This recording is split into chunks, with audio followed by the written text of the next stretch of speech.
DaVinci Resolve for beginners. ఈరోజు వీడియోలో DaVinci Resolve 20లో వాయిస్ ఓవర్ అనేది ఎలా ఇవ్వాలో చూద్దాం. అయితే అంతకుముందు వర్షన్ వరకు అంటే DaVinci Resolve 19 వరకు కూడా మనం వాయిస్ ఓవర్ ఇవ్వాలి అంటే ఫెయిర్లైట్ పేజ్కి మూవ్ అయ్యి ఇక్కడ కొన్ని స్టెప్స్ని ఫాలో అవుతూ వాయిస్ ఓవర్ అనేది రికార్డ్ చేస్తాం.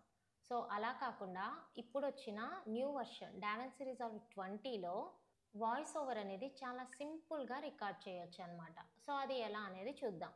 అయితే ఈ వాయిస్ ఓవర్ అనేది మనం ఎడిట్ పేజ్ అండ్ కట్ పేజ్లో కూడా చేయొచ్చు. సో ఫస్ట్ ఎడిట్ పేజ్లో ఎలా అనేది చూద్దాము.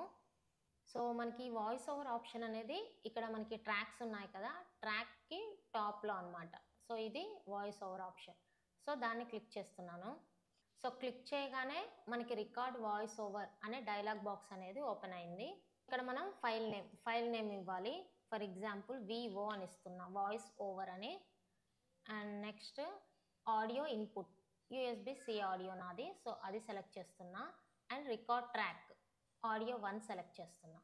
అండ్ ఇక్కడ 3 డాట్స్ ఉన్నాయి కదా, సో అది క్లిక్ చేస్తే ఇక్కడ మనకి కొన్ని ఆప్షన్స్ ఉంటాయి. ఎనేబుల్ 3 సెకండ్స్ కౌంట్ డౌన్ అంటే మనం ఎప్పుడైతే వాయిస్ ఓవర్ స్టార్ట్ అని చెప్తామో అప్పుడు వెంటనే వాయిస్ ఓవర్ రికార్డింగ్ అనేది స్టార్ట్ అవ్వకుండా ఒక 3 సెకండ్స్ తర్వాత స్టార్ట్ అవుతుంది అనమాట. And mute time line audio while recording అంటే మనం రికార్డ్ చేసేటప్పుడు ఈ వీడియోకి సంబంధించిన ఆడియో ఉంటుంది కదా, సో అది ప్లే అవ్వకుండా దాన్ని మ్యూట్ చేసుకోవడానికి అనమాట. అండ్ స్టీరియో ఇన్పుట్, నాకు స్టీరియో ఇన్పుట్ కావాలి, సో తీసుకున్నాను.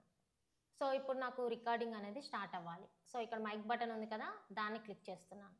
సో ఇప్పుడు రికార్డింగ్ అనేది స్టార్ట్ అయింది. ఇప్పుడు రికార్డింగ్ అనేది స్టాప్ అవ్వాలి అంటే అగైన్ ఇక్కడ ఈ మైక్ బటన్ మీద క్లిక్ చేయాలి. సో రికార్డింగ్ అనేది స్టాప్ అయింది. ఈ రికార్డ్ వాయిస్ ఓవర్ని క్లోజ్ చేస్తున్నాను అండ్ ఒకసారి ప్లే చేస్తున్నా. సో ఇప్పుడు రికార్డింగ్ అనేది స్టార్ట్ అయింది. సో ఈ విధంగా ఎడిట్ పేజ్లో వాయిస్ ఓవర్ అనేది ఇవ్వచ్చు. అలానే కట్ పేజ్లో ఒకసారి చూద్దాం.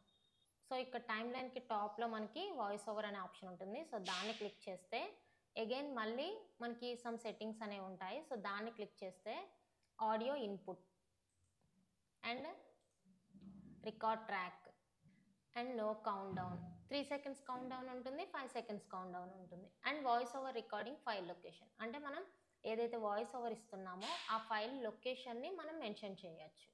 అండ్ ఇప్పుడు రికార్డింగ్ అనేది స్టార్ట్ అవ్వాలి. ఇక్కడ నుంచి రికార్డింగ్ స్టార్ట్ అవ్వాలి. సో మనం ప్లే హెడ్ ఎక్కడైతే ప్లేస్ చేస్తామో అక్కడ నుంచి రికార్డింగ్ స్టార్ట్ అవుతుంది. రికార్డింగ్ స్టార్ట్ అవ్వటం కోసం ఇక్కడ రికార్డ్ అనే బటన్ ఉంది కదా, సో దాన్ని క్లిక్ చేయాలి. సో రికార్డింగ్ అనేది అవుతుంది. దాన్ని స్టాప్ చేయాలి అంటే ఇక్కడ పక్కనే స్టాప్ ఆప్షన్, రికార్డింగ్ అనేది స్టాప్ అయింది. ఓకే, సో ఈ విధంగా DaVinci Resolve 20లో వాయిస్ ఓవర్ అనేది చాలా సింపుల్గా రికార్డ్ చేయొచ్చు.